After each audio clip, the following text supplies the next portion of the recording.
does that even mean, Bauer's Game Corner? Ahoy there, YouTube! I'm back again for another episode of Skip the Rules, and today we're skipping the rules for the Wheel of Fortune card game. This is for 2 to 4 players, but the first thing you need to know is I'm going to be teaching you how to play a 3 and a 4-player game. At the end of the video, I'll explain how a 2-player game works, but you do need to sit through the whole thing to understand how it's going.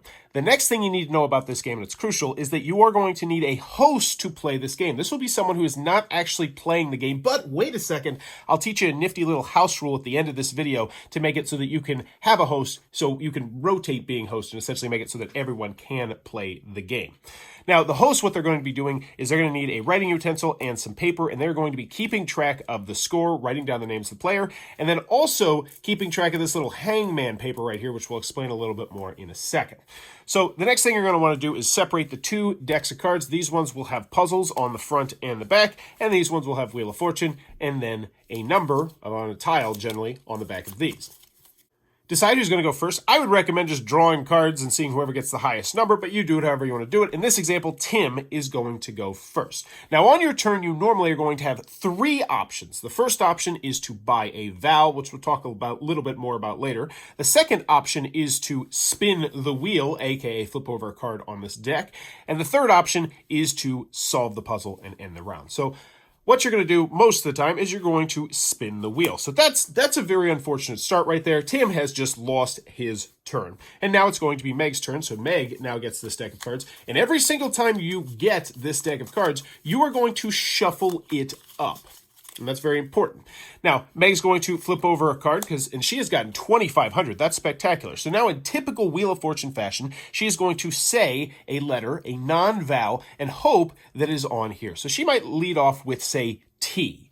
So the host is going to know that this is, in fact, Majestic Castles, and will then say, all right, you got 2 T's. So, and then he'll fill it in, or she'll fill it in, like so. Actually, C-A-S-T-L-E-S. Well, there we go. And so Meg now has $5,000. And now it is still Meg's turn. So she once again has the choice. Does she want to solve the puzzle? Most likely, probably not. Because if you incorrectly solve the puzzle, then it goes on to the next player's turn. It'd be Ezekiel's turn in this example. Do you buy a vowel? And this time she might buy a vowel. So a vowel will cost $250. So the host is now going to keep charge and say $250. And she might say A. And then the host will put in the A's. So boom and boom. And now Meg would once again flip over a card. Now, we saw, and now she would only be getting 100 for whatever letter she guessed. So let's pretend she guessed Z, and the host says, nope, that's incorrect. So the host is now going to put the letter Z underneath the puzzle, so everyone knows that Z has already been guessed. And then it would move on to Ezekiel's turn, who would once again flip over a card, rinse, wash, repeat. You're going to do this until someone is able to successfully guess that this is Majestic Castle. So let's pretend that the scoreboard looks something like this.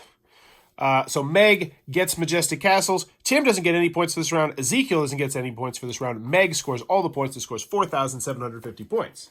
So in between rounds, what the host is going to do is going to make sure that the next player gets the pile of cards shuffled up. So Ezekiel would be the next player. They're going to get rid of the old board and put out the new board by once again drawing another card and looking at the back at it. So this is a thing, and this thing would in fact be proudest accomplishment. So they would then put that puzzle on there, and Ezekiel would start the round.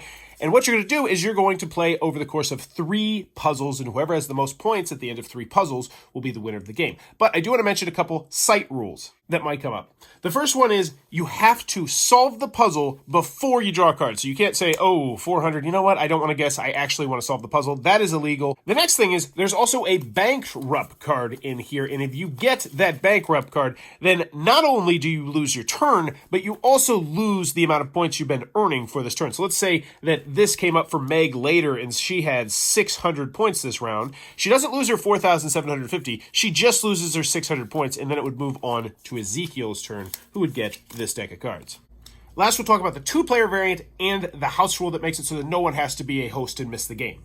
In a 2-player game, players will take turns being the host, and contestants will try to solve 3 puzzles each. Play is the same as in a normal game. However, a contestant loses his or her turn by either incorrectly guessing or by drawing the bankrupt or lose a turn card. That is tallied by the host, and they lose 1 turn. And you only have 3 turns to try and solve your puzzle. Now, if the puzzle is solved correctly within those 3 turns, aka 3 failures, You write down that player's score, and then it's the other player's turn to try and solve a puzzle. After each player's done 3 puzzles, you tally up the score, and that player is the winner. Now, the last house rule that I want to mention is how you do not have to have a designated host, and how this would work, essentially, is that Tim would be the first host, and then Meg and Ezekiel would play a game, and then Meg would be the host, and then Ezekiel and Tim would play a game, and then Ezekiel would be the host, and then Tim and Meg would play the game. And so that way, no one has to completely sit out of the game. If this video helped you out, please click that like button. Let me know in the comments where I helped you out, and even consider subscribing to the channel. But as always, go have some fun.